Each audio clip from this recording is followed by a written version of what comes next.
agradeceros de nuevo que estéis aquí con todos nosotros. Pues comentaros y dar la palabra a Chema Avilés Martínez, que es profesor de la especialidad de Psicología y Pedagogía en el IES Parquesol de Valladolid. Chema ha trabajado en el Departamento de Psicología de la Universidad de Valladolid, miembro del Grupo de Investigación Psicosocial de la Universidad, el profesor honorario de la Universidad de San Marcos de Lima, miembro del Grupo de Investigación Internacional de Educación para la Paz, miembro del Observatorio para la Convivencia de Castilla y León, del Observatorio Estatal para la Convivencia, es doctor en Psicología de la Educación por la Universidad de Valladolid, especialista en perturbaciones también de la audición y lenguaje por la Universidad Autónoma de Madrid y en Informática Educativa por la UNED.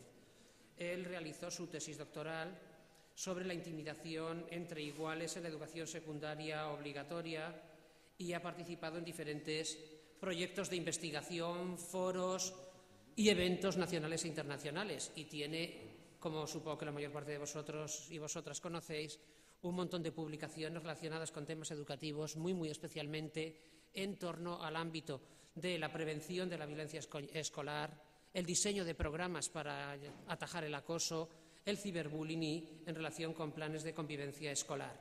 Ha publicado también un montón de libros y artículos, entre ellos, por poner un ejemplo, el Manual contra el Bullying, Guía para el Profesorado, Análisis psicosocial del ciberbullying, Claves para una educación moral, y está en prensa ahora la Guía contra el acoso y el ciberbullying para publicarse también en portugués en Brasil. Chema, muchísimas gracias por haber venido también aquí a acompañarnos y nos va a presentar algunos aspectos relacionados con estas problemáticas vinculadas con la convivencia escolar, en la que intervienen de forma muy especial esto que algunos llaman nuevas tecnologías en educación, y por mi parte nada más. Muchas gracias, buenas tardes a todos y a todas. Espero que la hora que es no ayude a que mis palabras os hagan darme la razón, como decía antes Pedro, ¿no? O sea, que se os caigan los párpados y la cabeza para hacerlo, ¿no? El objetivo de mi presencia aquí hoy, sabiendo que sois docentes, todos y todas, es trasladaros de alguna manera el análisis por una parte y la preocupación por otra, y la esperanza también, sin duda, de poder trabajar en el ámbito escolar y en las comunidades educativas en temas que tienen que ver con la prevención y la intervención, tanto respecto al bullying como al ciberbullying. Estamos intentando acabar la instalación de un pequeño programa. El objetivo de la sesión era y es... vamos a ver. Ahora viene, ahora va bien.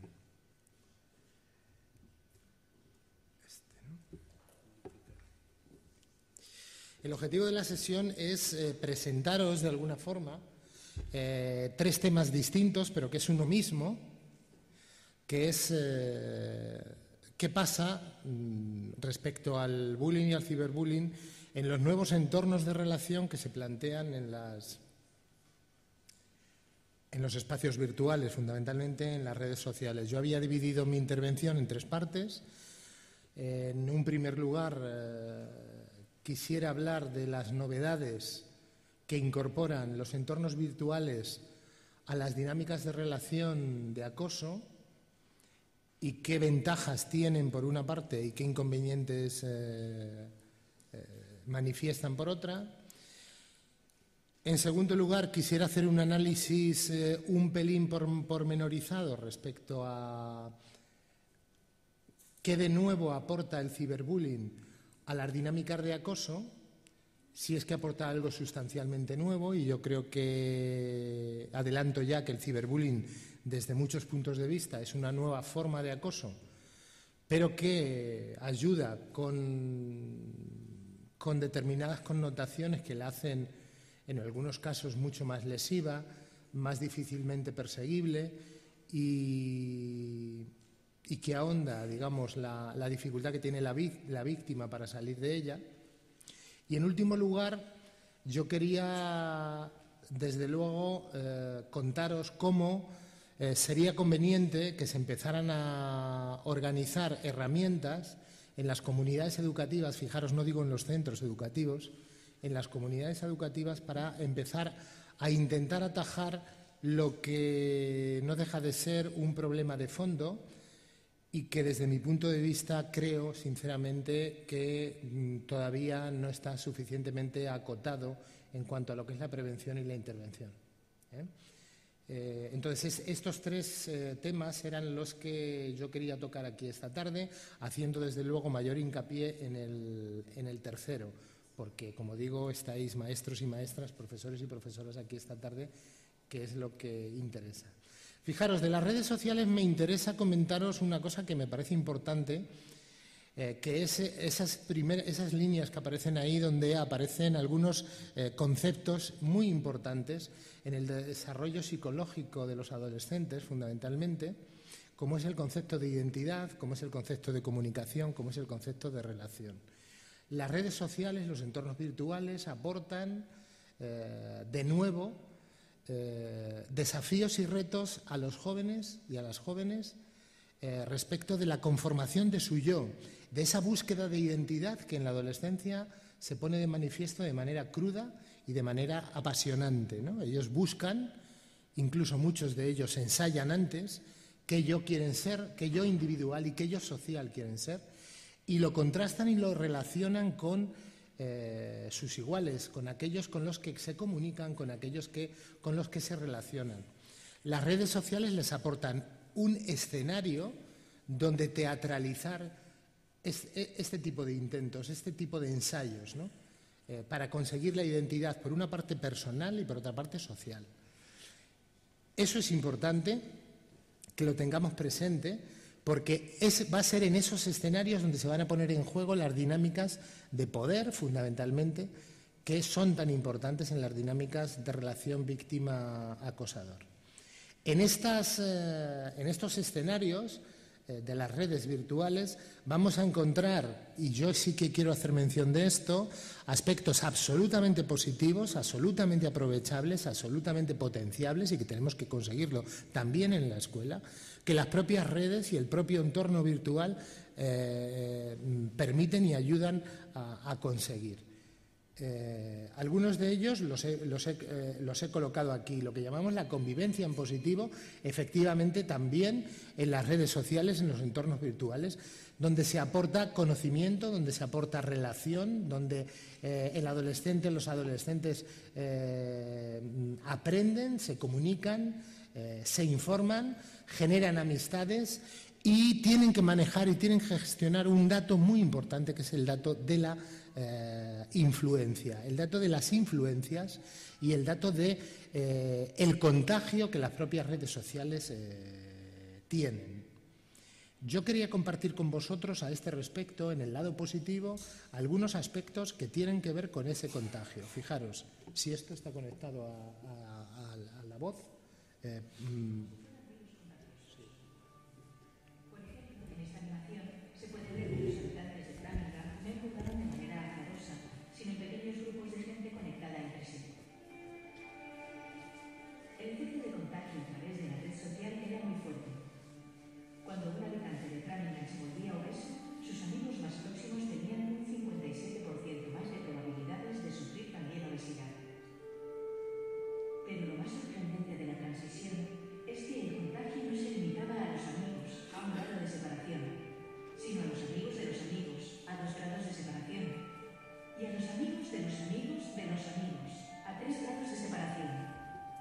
El contagio incluso se transmitía saltando eslabones.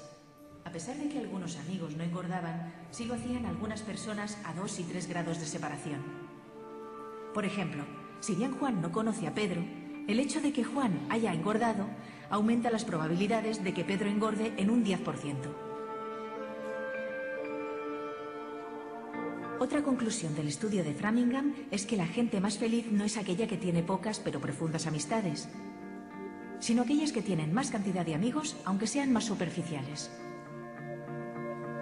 Gracias a las llamadas neuronas espejo, tenemos la habilidad de incorporar estados emocionales por el mero hecho de ver que otras personas manifiestan esas emociones. Si vemos con frecuencia a otra gente que sonríe, tenemos tendencia a sentirnos felices nosotros también. Obviamente, también podemos contagiarnos de las emociones negativas de la gente infeliz. Pero el resultado de contar con más relaciones en nuestra red social suele ser siempre positivo para nuestra felicidad. Y el motivo de ello es que la felicidad es más contagiosa que la tristeza. Según los análisis estadísticos de Fowler y Christakis, cada amigo feliz incrementa nuestras probabilidades de alegrarnos en un 9%, mientras que cada amigo infeliz solo incrementa nuestra tristeza en un 7%. Siguiendo esta lógica matemática, cuanto más amigos uno tenga, mayores serán las probabilidades de estar feliz.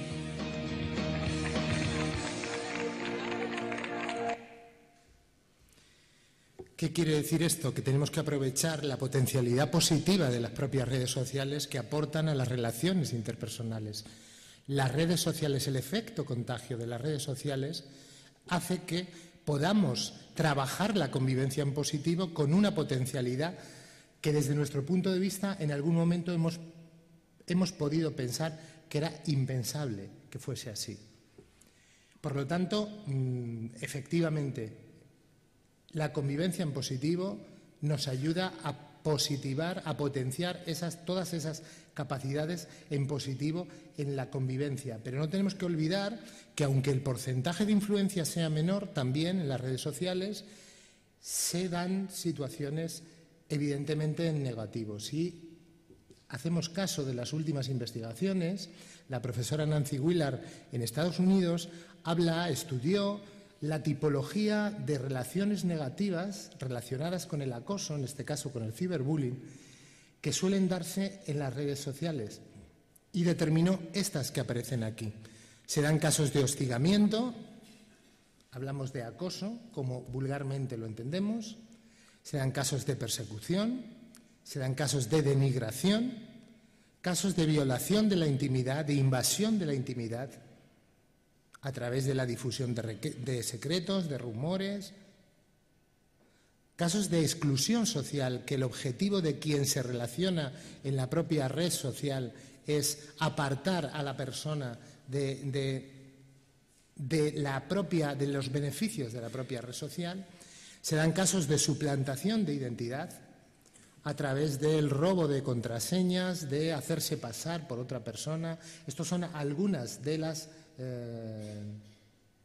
manifestaciones en negativo que el ciberbullying concretamente tiene en las redes sociales. Pero si no hablamos de ciberbullying, sino que hablamos de aspectos negativos en las propias redes sociales, encontramos algunos de ellos que sí son los del ciberbullying que hemos dicho antes, pero hay otros como los efectos que produce la dependencia al uso de los medios virtuales, los elementos adictivos que tienen el uso de las redes sociales, la hiperconexión, la hipervirtualidad, la distancia emocional que se genera a través de las pantallas, de tal manera que la otra persona que está al otro lado recibimos sus mensajes, recibimos su feedback, pero no recibimos las claves socioemocionales que nos permiten decir, que nos permiten valorar cómo se está encontrando, qué es lo que está pasando. Este es un dato importante, un hándicap muy importante que funciona de manera muy incisiva en los efectos que las propias víctimas, por ejemplo, tienen en los casos de ciberbullying. La distancia emocional como elemento negativo. La inmediatez y la impulsividad como elementos que ayudan también a potenciar aquellos aspectos negativos. La desconexión dual, la desconexión moral, como un efecto provocado por la propia distancia emocional, es decir, cómo lo que sucede al otro lado de la red cuando yo he apretado el botón, no tengo información suficiente de lo que ha ocurrido y en mí se provoca esa desconexión moral respecto a la bondad o la maldad de las acciones que yo he provocado, ¿no? Y al mismo tiempo se produce lo que se llama la conducta dual, de tal manera que personas que están muy habituadas a funcionar en los dos ámbitos, en el ámbito real y en el ámbito virtual, pueden mantener separadas conductas muy diversas y muy diferentes, ¿no? E incluso contradictorias, ¿no? Estos aspectos negativos tienen que ver con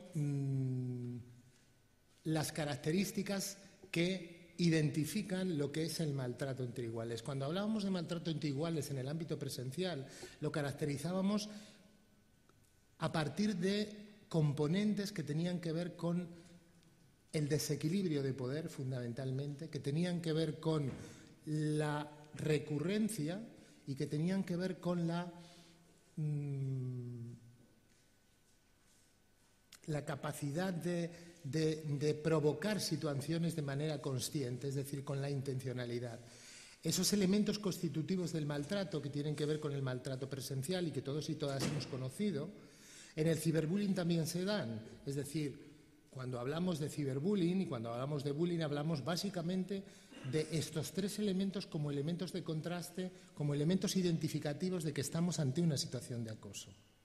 Y efectivamente, si vemos una definición de ciberbullying podemos encontrar otros. En esta definición que tenemos aquí, en color amarillo, he significado esos elementos que son comunes a ambos procesos, al bullying y al ciberbullying: la reiteración, la intencionalidad y el desequilibrio de poder, en esas palabras que aparecen ahí identificadas. Pero el ciberbullying en la definición aporta otros componentes que identifican a este fenómeno y agravan sus consecuencias de manera significativa. Hablamos que las vías de conducción del maltrato son los soportes móviles o los entornos virtuales, que es un dato importante, y que en la propia red, en la propia vía por donde se conducen los acosos, aparecen datos que nos hablan, por una parte, de anonimato, de supuesto anonimato. Las personas que acosan se escudan en el anonimato de la red, se escudan en la invisibilidad de la red, se apoyan en el efecto negativo que provocan la carencia de claves socioemocionales, sobre todo para el agresor, con lo que se profundiza ese componente de falta de empatía que ya el agresor tenía en el ámbito del acoso presencial. Y sobre todo se facilita un efecto desequilibrador y desinhibidor en aquellas personas que se sitúan al otro lado de la pantalla y que no son capaces de ver qué tienen al otro lado. Físicamente no son capaces de verlo. Por lo tanto, se provoca ese efecto desinhibidor, se aprovecha ese componente de anonimato y se profundiza los efectos de no tener claves socioemocionales de las personas que tenemos delante. Esta definición nos habla, por tanto, de componentes propios del maltrato que son comunes al bullying y al ciberbullying y componentes que son propios del ciberbullying en sí mismo, como esos que aparecen ahí en verde, ¿no? Los que hemos hablado de la vía de conducción, el efecto desinhibidor que se produce, la falta de claves socioemocionales y otros efectos que tienen que ver con el propio ciberbullying y con el contexto en el que se desarrolla, como son la audiencia agrandada, es decir, son muchos más los que saben, son muchos más los que conocen, estén o no estén cerca de las víctimas, la permanencia del daño, es decir, las cosas que se sitúan en la red permanecen mucho más tiempo que cómo permanecían cuando sucedía el maltrato presencial, y la accesibilidad espacio-temporal de la víctima. La víctima, en el caso del ciberbullying, está siempre disponible, aunque esté en su casa. No encuentra espacios de seguridad. Por lo tanto, el desequilibrio de poder y otros desequilibrios se acrecientan mucho más precisamente por las características del propio contexto.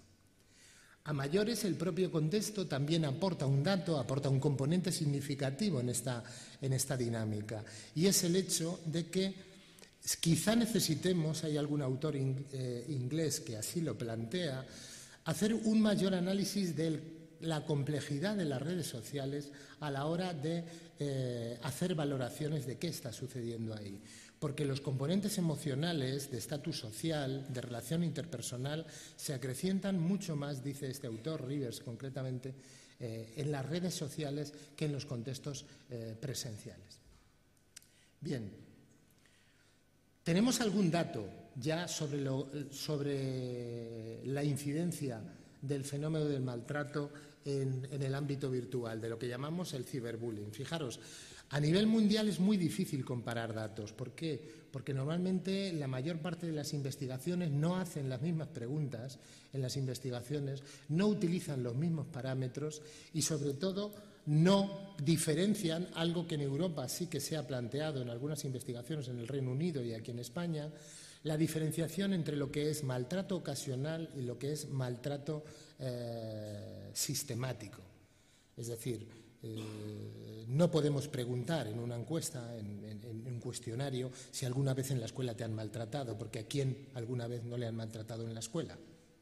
Por lo tanto, tenemos que ser más rigurosos en este sentido y por eso muchas de las investigaciones que salen a la luz y que hablan de porcentajes de maltrato, tanto en bullying como en ciberbullying, no digo que sean poco fiables, sino que tenemos que valorarlas en la medida en cómo están construidos los cuestionarios, qué preguntas se han hecho y cuáles han sido los tiempos de recuerdo que se les ha pedido a los sujetos a la hora de contestar.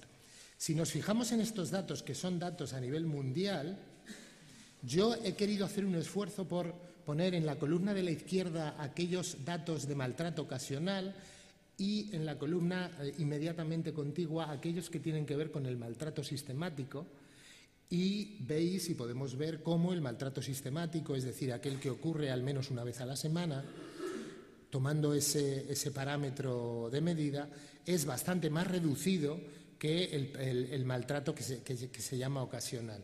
Han sido los autores ingleses, Peter Smith fundamentalmente, y en España la profesora Rosario Ortega en la Universidad de Sevilla, quienes han adoptado este baremo, digamos, de maltrato ocasional versus maltrato sistemático. Porque realmente consideramos que si una característica del maltrato es la reiteración, no parece muy razonable pensar que un maltrato que sucede ocasionalmente pueda ser constitutivo del fenómeno del bullying o del ciberbullying. En este sentido, los datos españoles de que disponemos, utilizando el mismo cuestionario, que es el cuestionario de Ortega, Calmaestra y Mora Merchán, de la profesora Ortega en Córdoba, encontramos datos relativamente similares en cuanto a lo que es la incidencia del maltrato, de lo que es el maltrato ocasional, del maltrato sistemático. Tanto en los perfiles de agresores como en los perfiles de víctimas como en los perfiles mixtos, es decir, aquellos alumnos que reconocen estar en las dos dinámicas, tanto en las de agresión como en las de victimización. Fijaros cómo los números caen sensiblemente cuando hablamos de lo que hablamos, de maltrato sistemático. Si hablamos de género, también sabemos algunas cosas. Las investigaciones que hemos obtenido, las últimas investigaciones hablan de una prevalencia mayor, en el caso de las chicas, de la victimización ocasional y de la victimización sistemática. Es decir, encontramos más chicas que son víctimas en el ciberbullying, mientras que los chicos suelen ser más intimidadores sistemáticos y perfiles mixtos también en el componente sistemático del ciberbullying. Por lo tanto, hay diferencias significativas de género. Las chicas son más víctimas, los chicos suelen ser más agresores, sobre todo cuando el maltrato se acrecienta o se radicaliza.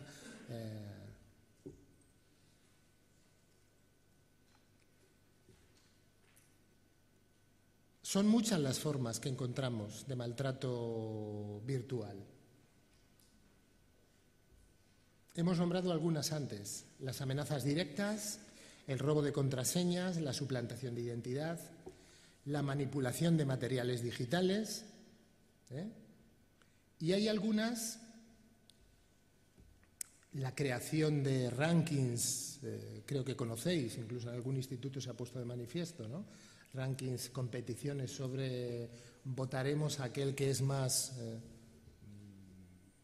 idiota, más páginas web que se crean específicamente para denigrar la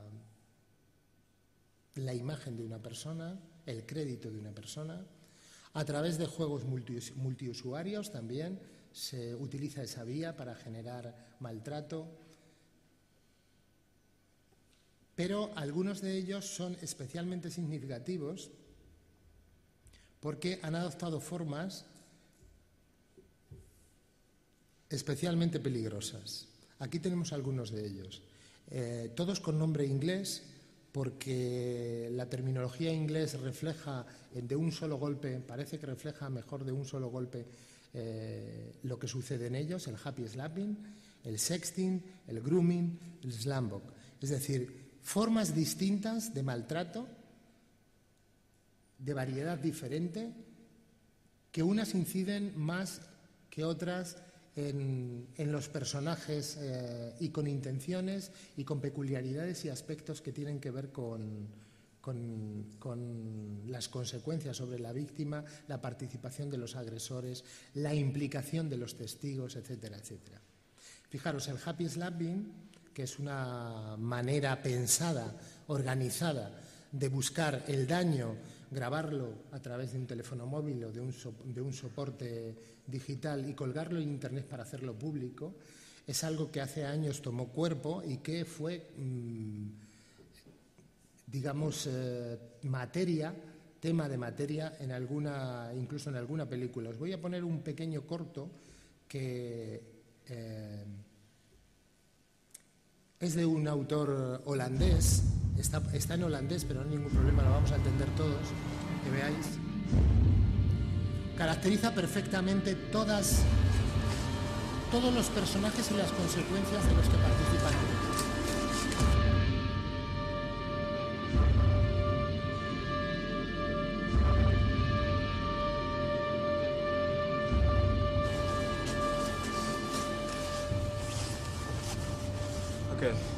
Ik wil dat jullie dit helemaal tot het einde filmen. Helemaal tot het einde. Als jullie weglopen of ons verlinken aan de politie, dan maken jullie helemaal af. Weten jullie te vinden. Het maakt me niks uit als jullie bang zijn. Jullie filmen alles en zetten het uit tot het einde, oké? Nu je mobieltjes. Pak je mobieltjes, schiet op en kom met mij mee. Ach ja. Kom.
Bien, hemos podido ver ahí la casuística de todos los personajes que participan, los organizadores, los perpetradores, aquellos que no están del todo muy convencidos, las víctimas y la finalidad que persiguen. Es decir, es una más de las tipologías que podemos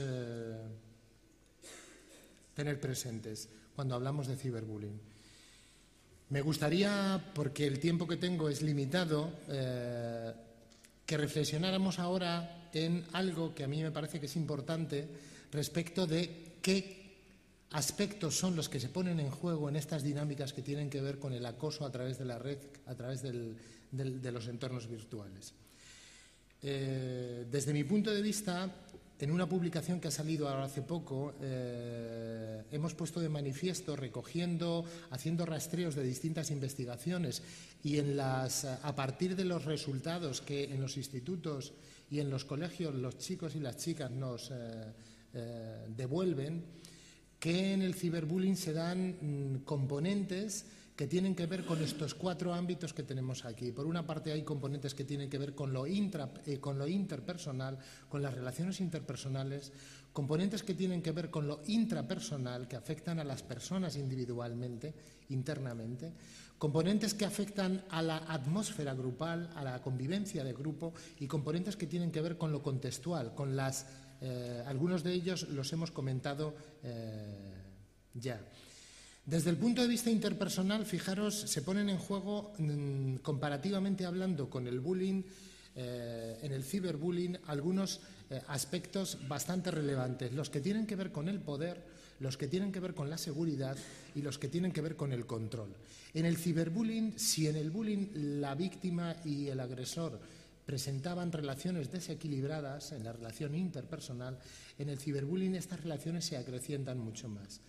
El agresor es más poderoso, hay más desequilibrio de poder, la víctima es más insegura y el agresor está más seguro porque en el cálculo de costes-beneficios el agresor no tiene nada que exponer, por lo tanto su nivel de seguridad se eleva y la víctima, por otra parte, está más insegura porque no tiene previsión de cuándo va a recibir los ataques, por lo tanto su nivel de seguridad decae y baja ostensiblemente y sobre todo el desequilibrio se manifiesta sobre el control respecto al control sobre la situación.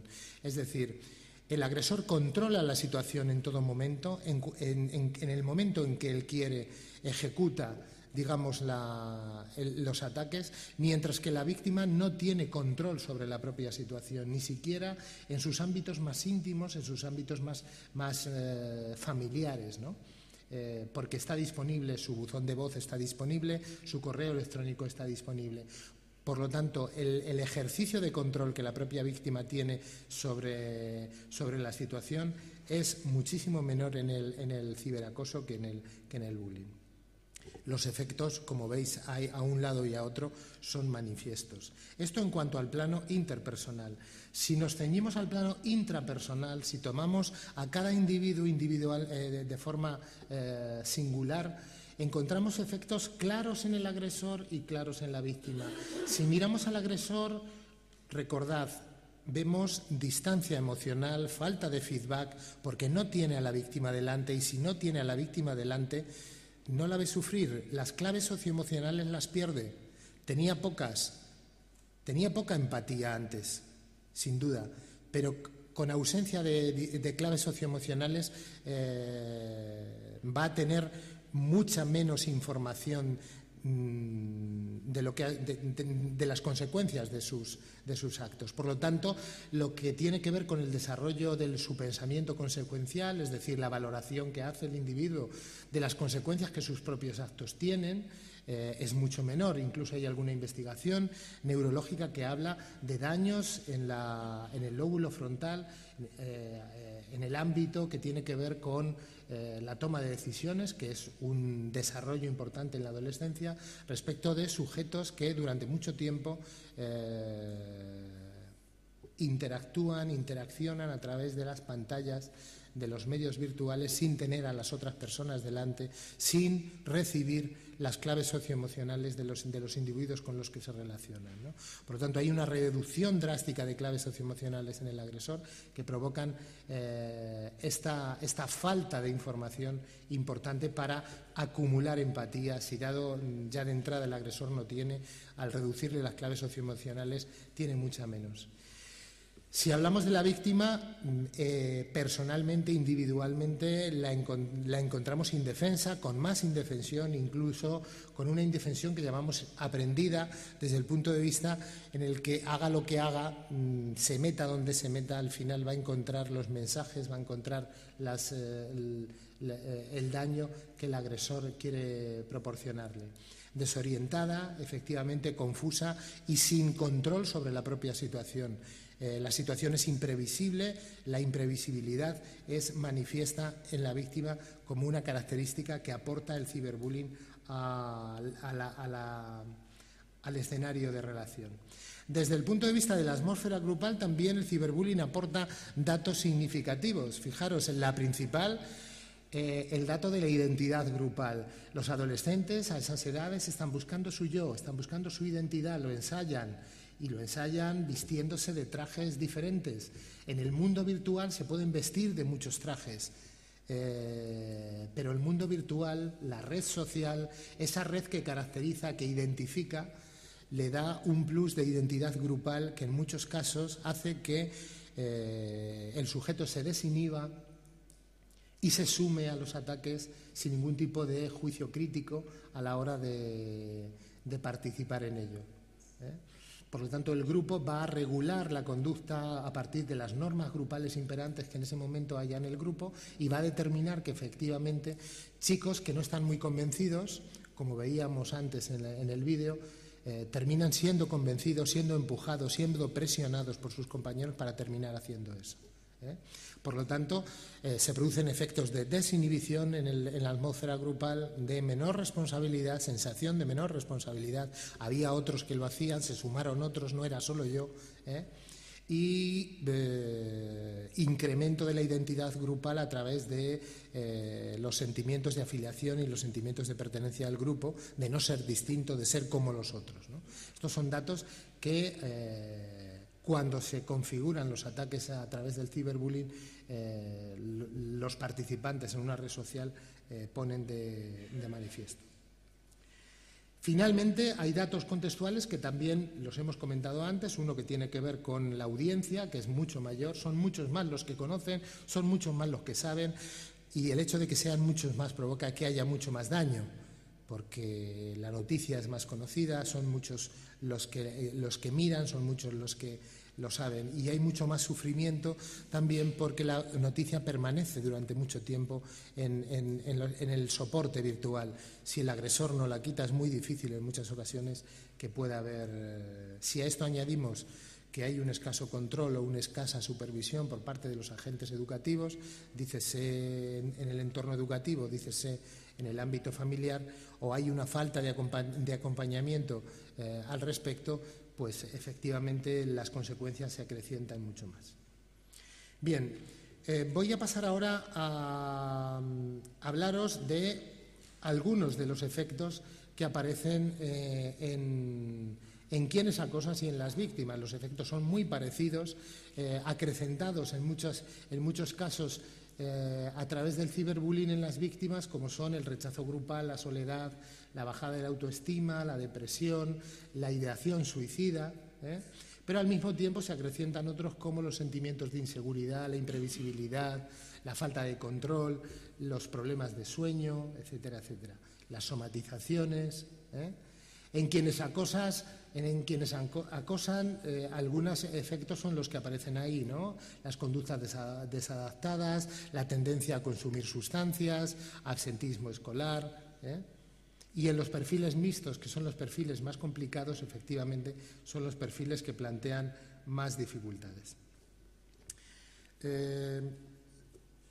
Como he tenido un pequeño problema en cuanto al manejo de la transparencia, voy a pasar a ver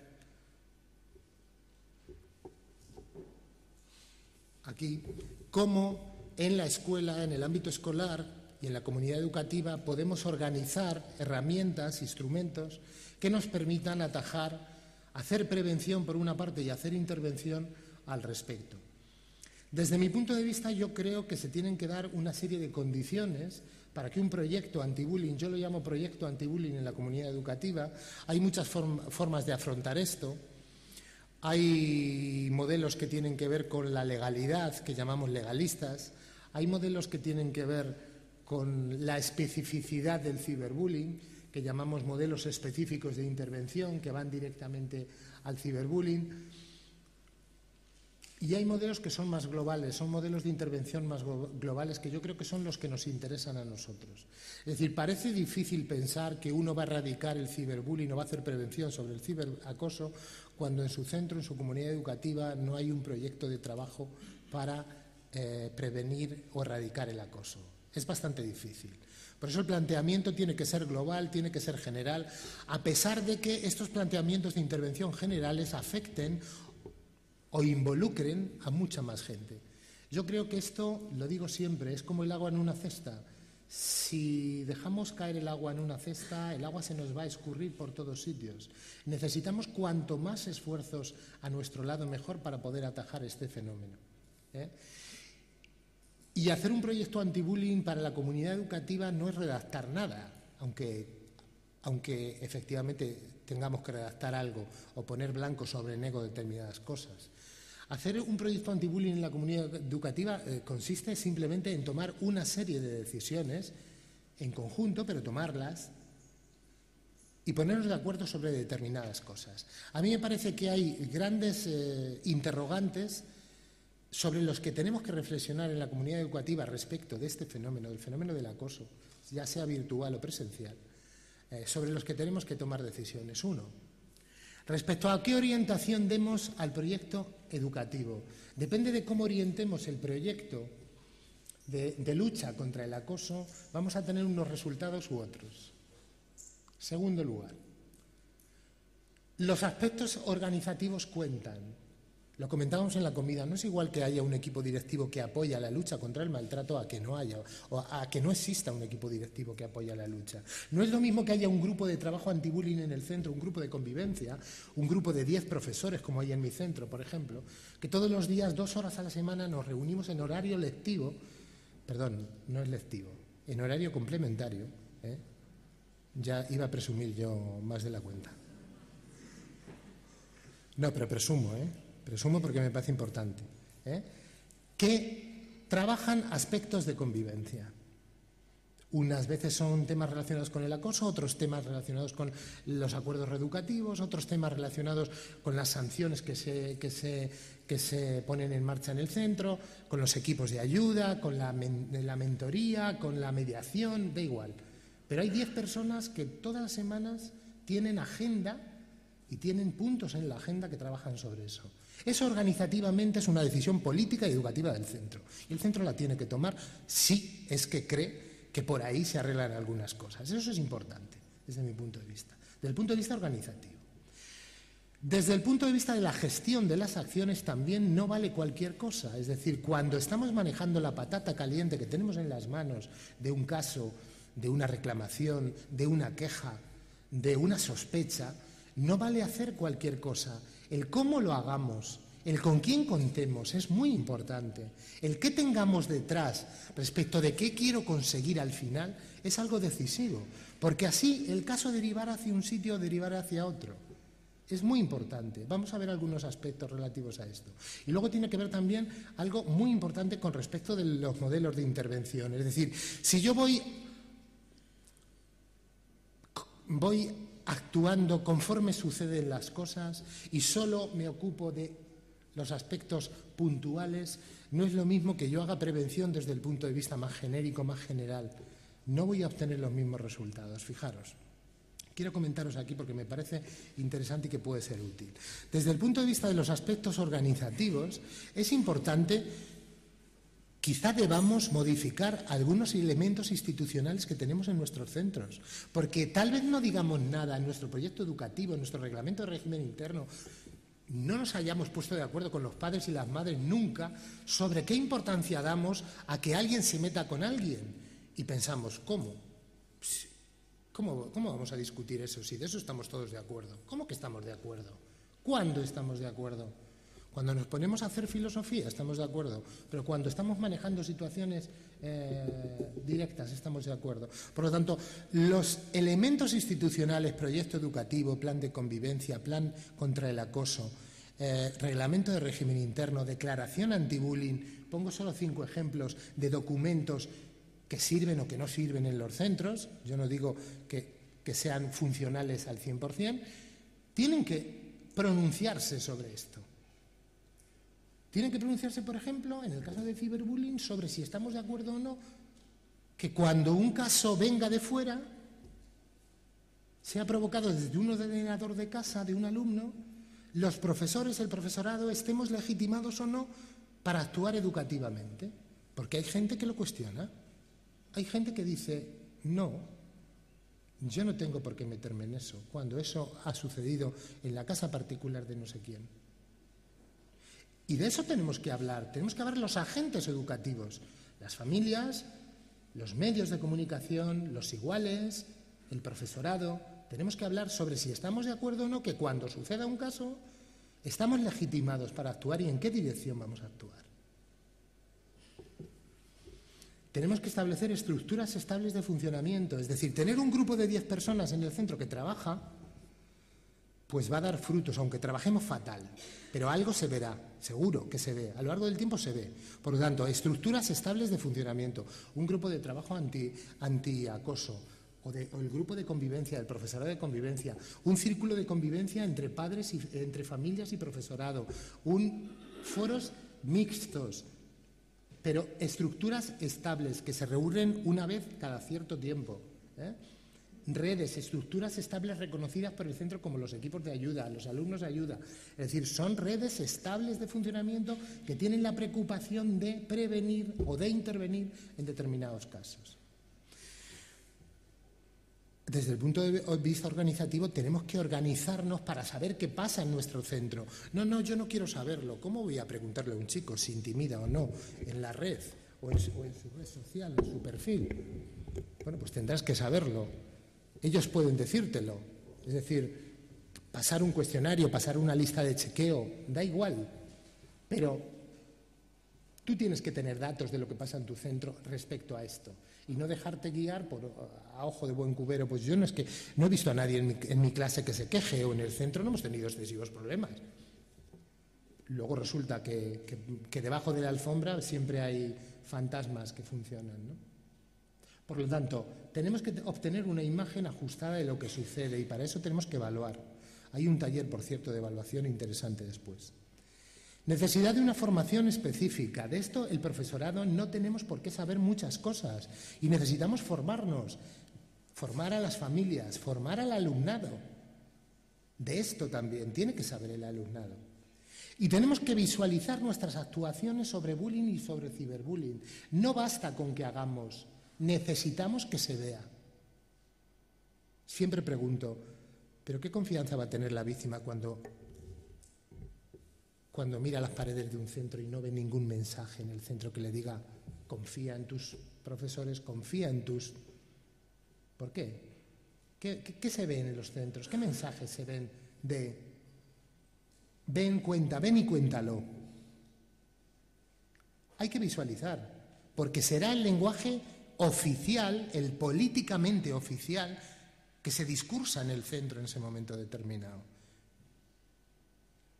Y eso tiene que ver con la organización, con cómo difundimos, con cómo explicamos, con cómo contamos, con cómo, no me gusta la palabra, pero con cómo contamos. Vamos a dejarlo ahí.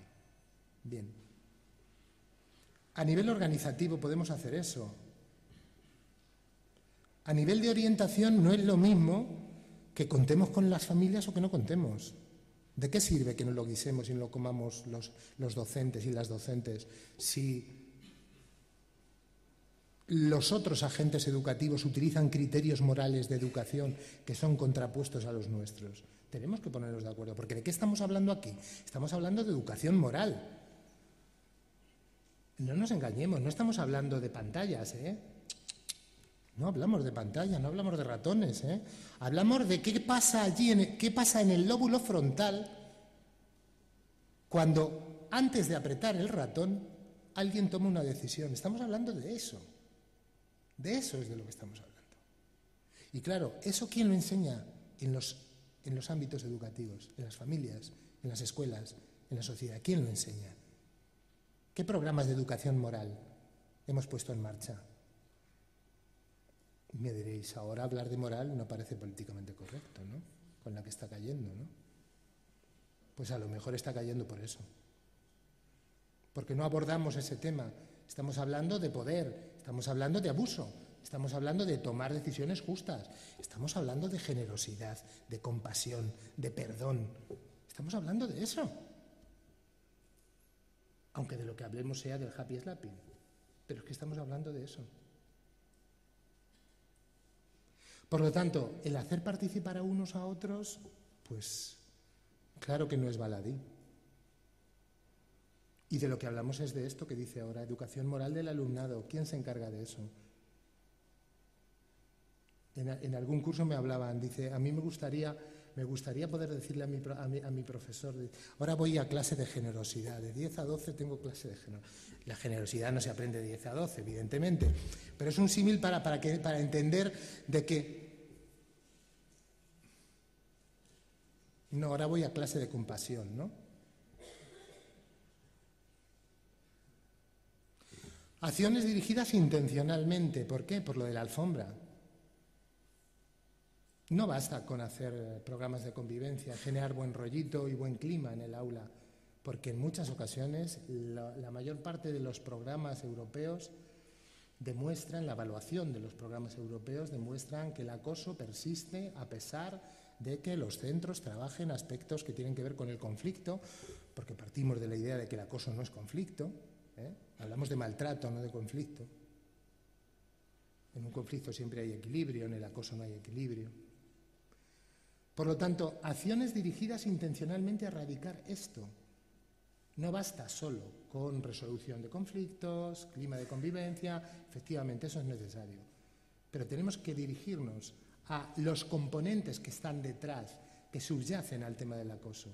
Tiene que ser útil para la comunidad educativa, si no, ¿qué rollo nos viene a contar aquí el orientador de que tenemos que hacer un programa de no sé qué? Tiene que ser útil. ¿Y cómo es útil? Pues reúne a los padres, al alumnado y al profesorado y habla de los problemas que tienes. ¿Qué problema tenemos? Pues que fulanito ha colgado en la red social una foto de menganita que estaba en una situación realmente difícil. Y eso es un problema porque ha generado insultos, ha generado mal clima en la clase, la niña ha estado llorando una semana, sus compañeras no... Eso es un problema para la comunidad educativa. ¿Cómo lo resolvemos? Juntémonos, tomemos decisiones. Tiene que ser funcional lo que hagamos, nos tiene que servir. Y claro, las políticas disciplinarias aquí las tenemos que tocar. Decíamos, tocar los planes institucionales del centro, ¿cómo no? El reglamento de régimen interno y sobre todo el para qué. ¿Para qué queremos castigar? ¿Como medida ejemplarizante? ¿Para que otros no cometan lo mismo? ¿Y cuál es el objetivo? ¿Que aquí el que la hace la pague? Porque si ese es el objetivo, esa es una manera de orientar las políticas disciplinarias del centro. Pero claro, si el objetivo es otro, imaginaros que el objetivo pueda ser restaurar las relaciones dañadas. Y vais a decir, qué difícil es eso. Ya lo creo que es difícil. Porque claro, si el objetivo es restaurar las relaciones dañadas, de lo que tenemos que hablar es de reconocimiento de daño por parte del agresor, y eso no lo consigue el castigo. Tú puedes castigar a un agresor todo lo que quieras, con una expulsión pero puede volver al centro sin reconocer el daño que ha provocado. Por lo tanto, si la orientación que tú das a tu proyecto es restauración de las relaciones interpersonales, no que sean amigos, que no necesitamos que la víctima y el agresor sean amigos, ni falta que hace, sino que se respeten, claro. Pero si lo que pretendes es eso, práctica restaurativa, pues tienes que ayudar al agresor a que reconozca el daño,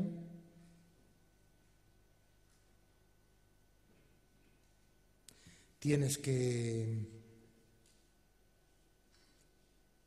Tienes que forzar a que la víctima otorgue el perdón, claro, porque si no hay perdón de la víctima, no hemos cerrado ningún círculo, el círculo sigue abierto.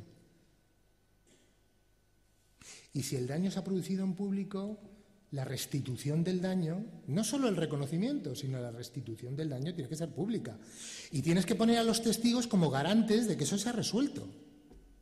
No basta con que la víctima diga que no, que ya no se meten conmigo, o que el agresor diga, no, te prometo que ya no lo vamos a hacer. No, eso no vale.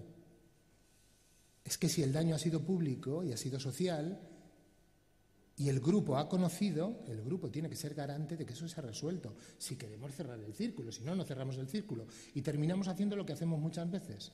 Deslocalizamos a la víctima y la mandamos a otro centro. Y en otro centro pasa lo que pasa. Y ahora con las redes sociales en otro centro saben perfectamente lo que pasa en otros centros. Esto es difícil, esto no es fácil. Claro que es difícil.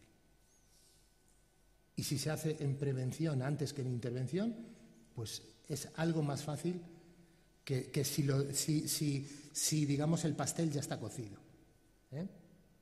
Bien. Y acciones educativas con las familias, porque estamos hablando de educación moral, es decir, ¿de qué sirve que tú trabajes, que fomentes determinados valores? Hay que trabajar con las familias, escuelas de familias. ¿Cuántas escuelas de familias tenemos en marcha? Pero son imprescindibles. A mí me parece que son imprescindibles para comprometerlas así. Bien, y en gestión de las acciones me gustaría contaros algunas cosas también. Pues eso, respaldo institucional y organizativo. Claro, esto no vale con que la orientadora tenga muy buena voluntad, se reúna con las tutoras y les cuente no sé qué. No vale con eso. Esto, el director a la cabeza tiene que ir abanderando esto. Claro. La comunidad educativa tiene que aceptar un reto así. Tiene que tener relación, un proyecto anti-bullying tiene que tener relación con el resto de planes del centro. No podemos decir una cosa en uno y otras cosas en otro. Nuestro reglamento de régimen interno tiene que ver con la política disciplinaria discutida en comunidad educativa, que pensamos que sea buena. De esto tenemos que hablar en nuestras clases, inserción curricular. ¿Cómo no? No, yo soy profesor de historia. ¿Cómo que eres profesor de historia? Tú gestionas los sentimientos tuyos y con los tuyos todos los días, un día detrás de otro. Claro, aunque seas profesor de historia. Y lo gestionas de esas maneras. Por eso es mucho más productivo y mucho más positivo que lo abordes, que agarres esos cuernos, que los agarres para poder manejarlos. De esto tenemos que hablar en clase. Tenemos que hablar en clase. Espacios, momentos, tiempos. La tutoría, la clase de matemáticas, me da igual. Cuando veamos, cuando sospechemos. Yo tengo que intervenir cuando al final de la clase hay jaleo y han derribado a no sé quién. Tengo que interesarme por qué ha sucedido. No puedo decirle, aunque en el fondo me estoy dando cuenta de lo que ha pasado, no puedo decirles que os he dicho que os calléis. No le puedo decir eso. Tengo que parar la clase porque ahí ha sucedido algo importante y tenemos que analizar, tenemos que desmenuzar, tenemos que posicionar. Los alumnos tienen que ser protagonistas, no pueden ser el problema, tienen que ser la solución. Y por lo tanto, si establecemos estructuras estables con los alumnos,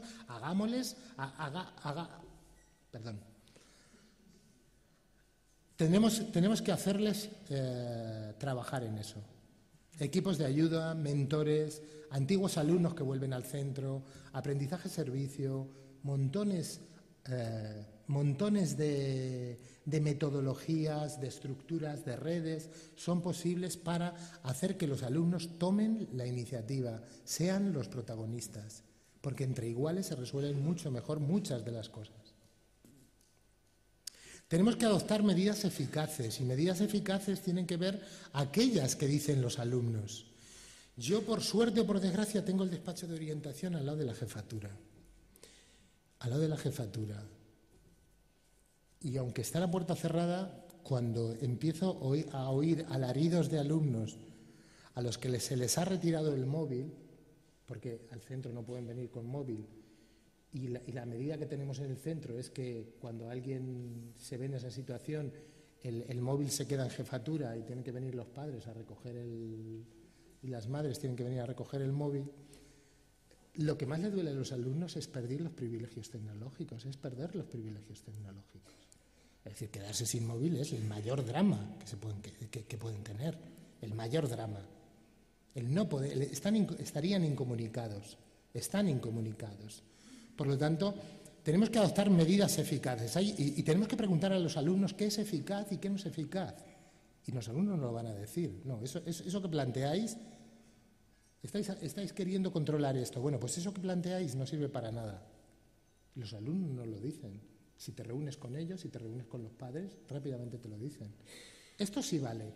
No, si me quitas el móvil ya estamos hablando de otra cosa. Si me restringen los tiempos ya estamos hablando de otra cosa. Porque de eso no hemos hablado. A mí me gustaría hablar, pero no sé si voy a tener tiempo. Implicación del profesorado y del estilo docente. Ah, claro, es que esto supone reflexión. Un modelo global de intervención tiene que ver también sobre cómo yo soy y cómo yo me relaciono con mis alumnos y mis alumnas. Es que, claro, no les puedo pedir una cosa si yo no soy capaz de darla. Evidentemente, estilo docente. Y entre nuestros compañeros tenemos que hacer, no voy a decir ejercicios espirituales, pero sí tenemos que hacer ciertas reflexiones sobre determinadas actuaciones en momentos determinados. Y eso los tenemos que corregir porque eso es convivencia. Y eso genera o no genera conflicto, genera o no genera maltrato. Y digo la palabra, maltrato. Uno de los ejercicios que hacemos cuando trabajamos por talleres es lo de los niños se meten con Jaime porque dicen que es gay, ¿no? Claro, en este caso Jaime cuenta que siempre se han metido con él porque era manerado, porque bueno, tenía determinadas formas que sus compañeros terminaban metiéndose con él. Y claro, cuando esto lo discutimos con los profes, en ese relato, Jaime dice que a veces ha oído a sus profesores decir: no me extraña que se metan con él porque tiene una pluma. Claro, pensamos que sí que tenemos muy interiorizados el respeto a los derechos y ese tipo de cosas, claro. Y a veces no tenemos tan interiorizado ese respeto. Bien. Es importante trabajar con el grupo como colectivo, porque el grupo ha generado cierta cultura de la que no se apea. Por ejemplo, todo lo que tiene que ver con la cultura del chivato. En el grupo están muy establecidas esas constantes de chivarse de, ¿no? Y no diferencian lo que es defender derechos de lo que es seguir al que machaca al compañero. Y es evidente que tenemos que organizarnos también para tener protocolos de actuación inmediata. Es decir, tenemos que saber qué hacer antes de que pasen las cosas. Yo os había aquí traído algunos protocolos de intervención para analizar y me gustaría poder entrar en ese debate. Voy a pasar de esto, a ver si me da tiempo a ver algunas acciones. Tendríamos que hacer tareas de sensibilización, como compartir información, como informar de los riesgos de Internet, como identificar los signos de los chicos, como dar pautas de actuación para cuando pase. Es decir, ¿qué es mejor, contestar un mensaje ofensivo o no contestarlo? Bueno, pues eso lo tenemos que reflexionar con ellos, sin duda. Ellos tienen que saber qué es mejor, a qué se arriesgan. Si contesto, estoy abriendo el debate, estoy haciendo rodar la rueda. Si no contesto y borro los contactos, estoy impidiendo al que me quiere agredir a que siga agrediendo. Esas, digamos, actuaciones las tienen que tener. Y pactar una declaración que comprometa. Estas acciones tienen que ver con la sensibilización. Tenemos que evaluar, lo hemos dicho, no me voy a detener en esto, pero el ciberbullying también se puede evaluar. Hay cuestionarios y listas de chequeo que, por ejemplo, plantean, os voy a enseñar una. Esta es la que utilizamos nosotros a través del cuestionario, en el que a los chicos les preguntamos, esta es una clase de primero de la ESO, en el que les preguntamos su participación a través del móvil o a través de Internet en alguno de los perfiles que hay son pues víctima, agresor y el perfil mixto, ¿no? Y aquí hay chicos que a través del móvil reconocen, estos que están sombreados de colores, su participación. Si veis aquí, a ver si soy capaz de hacerlo, es por daros las claves, porque no sé si voy a ser capaz de hacerlo. Sí. Si veis aquí, los colores simbolizan victimización moderada y severa, intimidación moderada y severa, o agresores agredidos, es decir, el perfil mixto moderado y severo. Es decir, con el cuestionario de Ortega, Calmaestra y Mora Merchant, nosotros en el centro utilizamos y hacemos y se la damos a los tutores y nos reunimos con los tutores y analizamos los datos de cada grupo con los tutores. Los datos a principio de curso, en el mes de noviembre, después de que los grupos han rodado, pasamos el cuestionario, volcamos los datos y discutimos con los tutores qué pasa en la clase, ¿vale?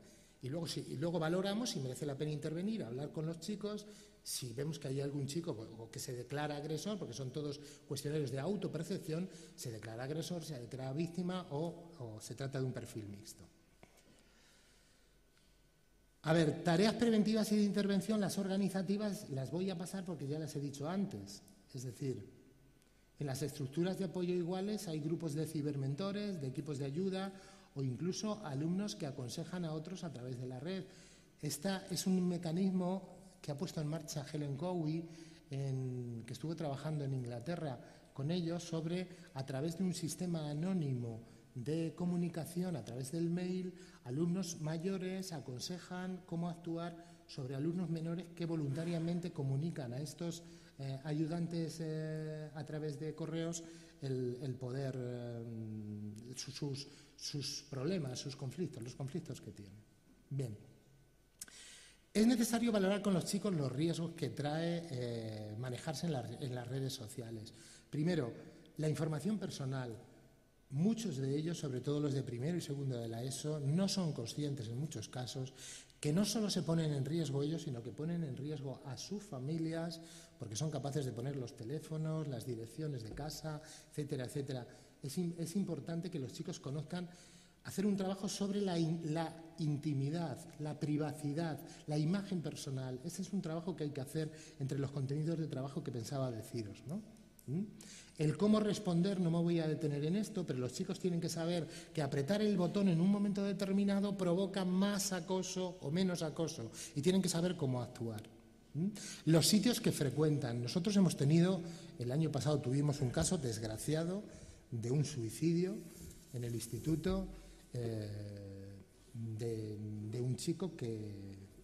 Los sitios que frecuenta, es decir, a veces en la red todo lo que hay es un mare magnum de información, de grupos de riesgo, desde sectas, como dice ahí, páginas que saltan el suicidio, las sectas, los trastornos de alimentación, las bandas, los grupos violentos, las prácticas sexuales de riesgo. Y claro, hay un vídeo muy interesante que dice, si no dejas entrar a gente extraña en tu casa que visite a tu hijo, ¿por qué les dejas entrar todos los días a través de la red? Efectivamente.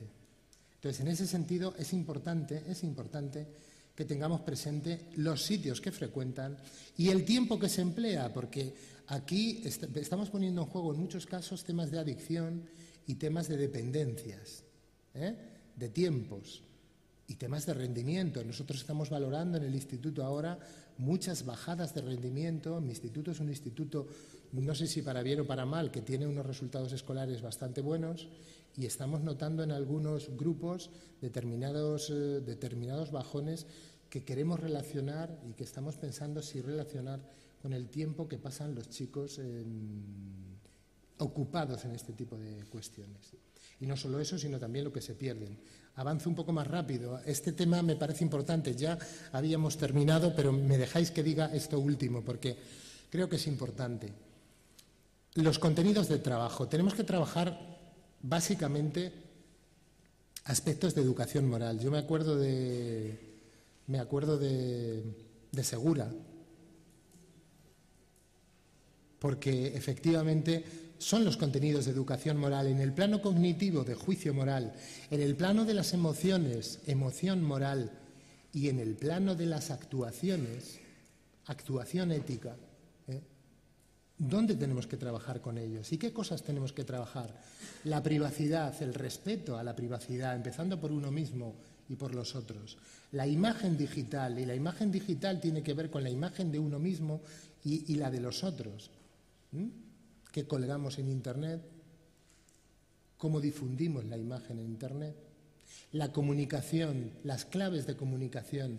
¿Qué formas son aceptables para comunicar? ¿Qué formas no son aceptables para comunicar?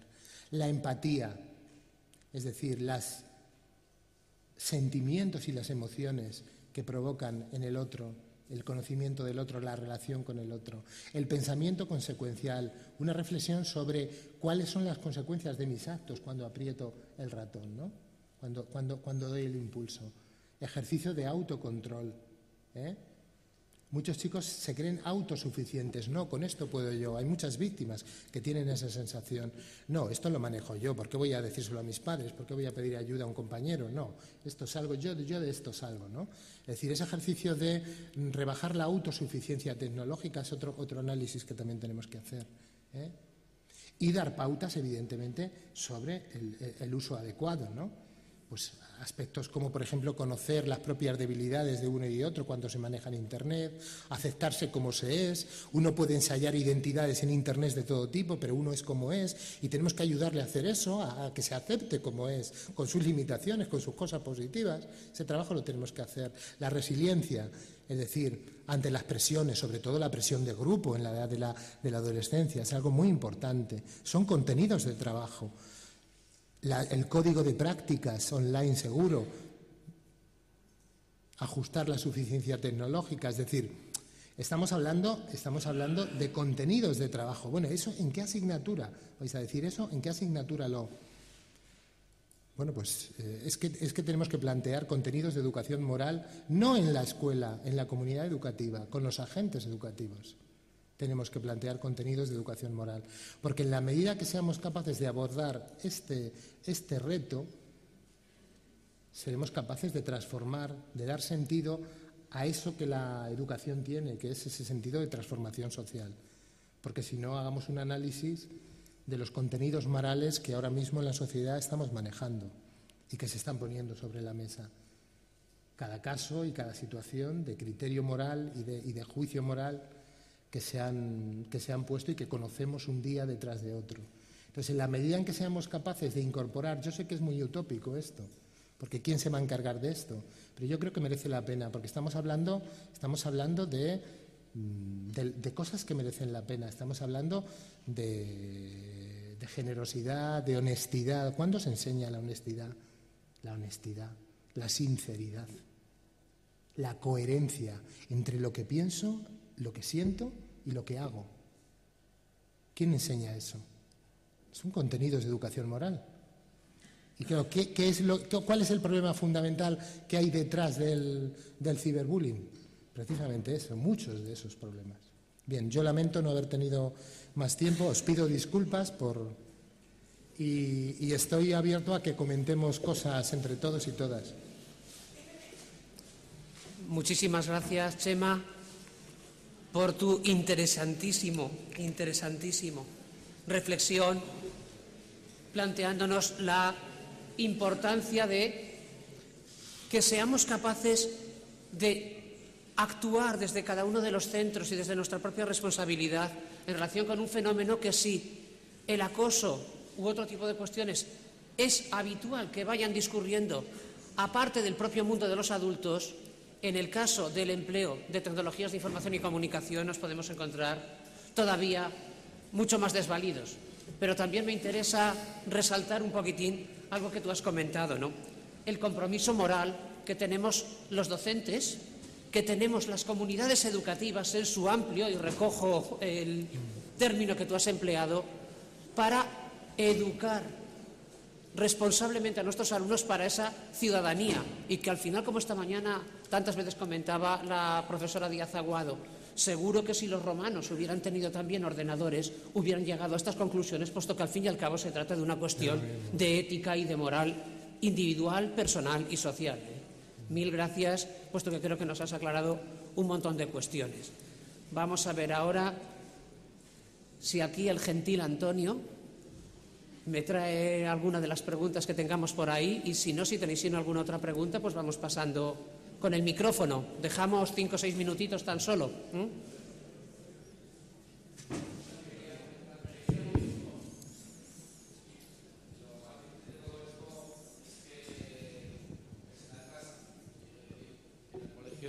En el colegio no lo ves, o lo ves cuando ya es tarde.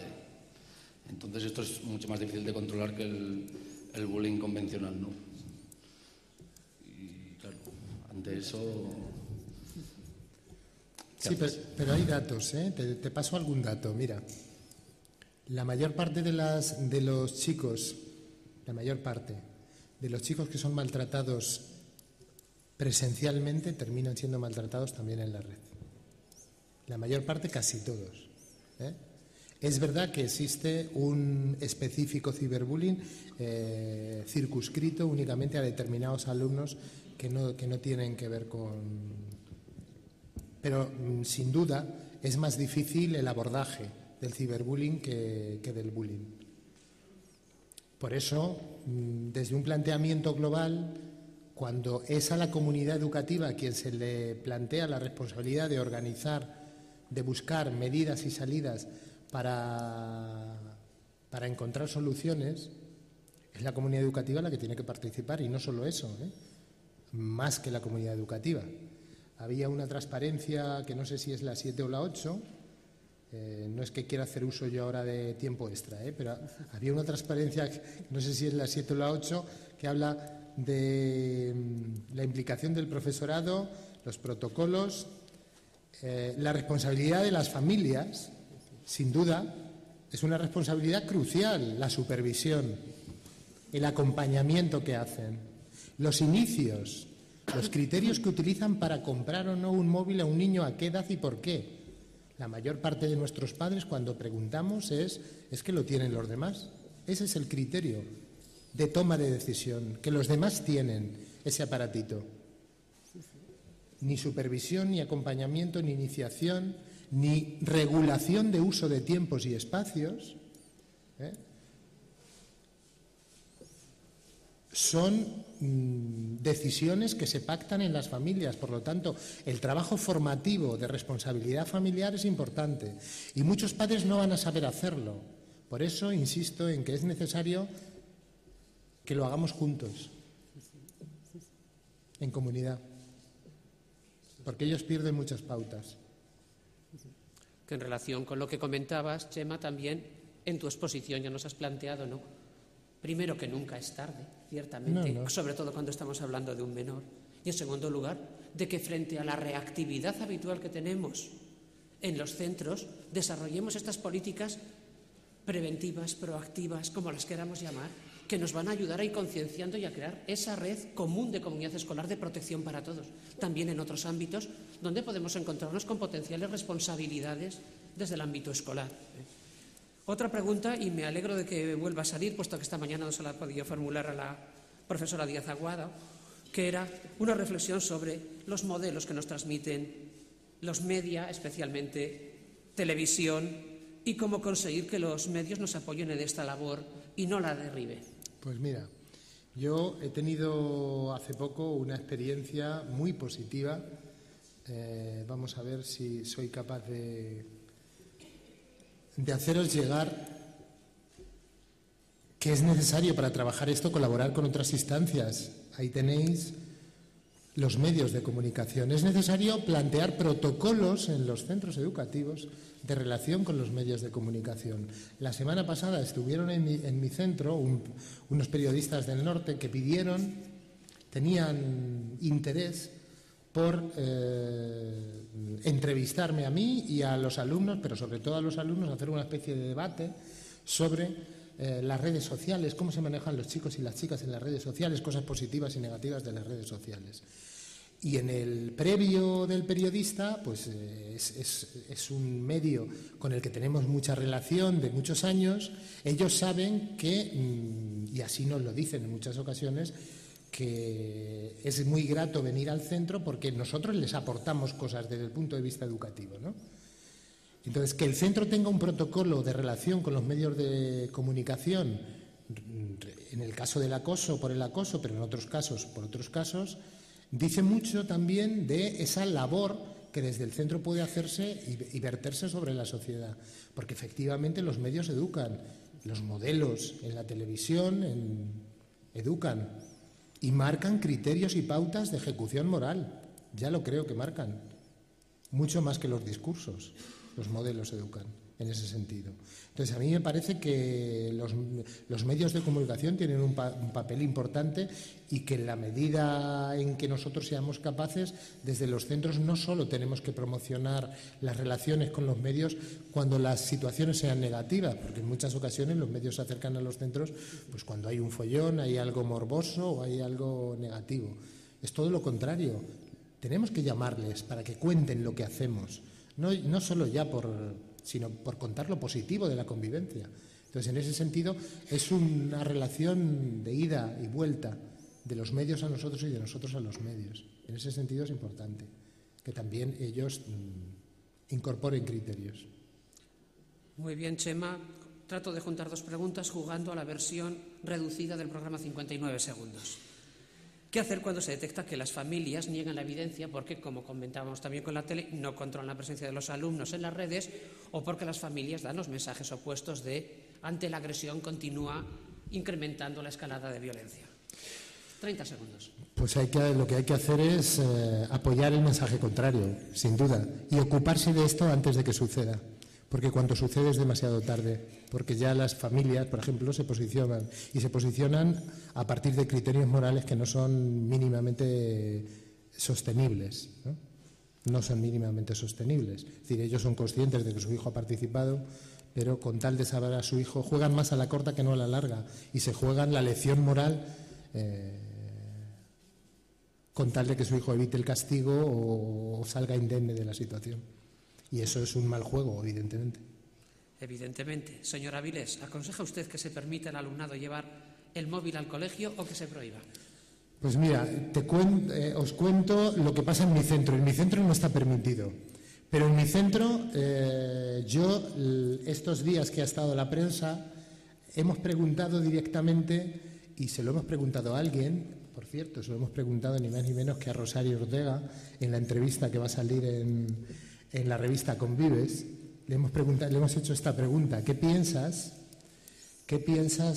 de esas voces, que también las hay en los centros educativos, que dicen que por qué no aprovechar los medios tecnológicos virtuales, los teléfonos móviles, para hacer algo que no sea meramente decir no? ¿Por qué no hacer algo así? Y por último, de carácter técnico, ¿qué preguntas considerarías clave a la hora de plantear desde un sociograma la detección de ciberbullying? Fundamentalmente que fuera autoperceptivo, que no se utilizase el ejercicio de señala a, sino analízate, más que señala a otro, piensa en ti mismo, en cómo actúas, si has tenido algún problema como víctima, si has participado como agresor o si has contemplado situaciones de... Pero efectivamente es un tema que hay que analizar a través de sociogramas o a través de cuestionarios. Efectivamente hay que analizarlos. Tenemos que tener información fresca. Pues muchísimas gracias, Chema. Muchísimas gracias a todos por vuestras preguntas. Creo que un fuerte aplauso para Chema. Me ha parecido magnífica su exposición.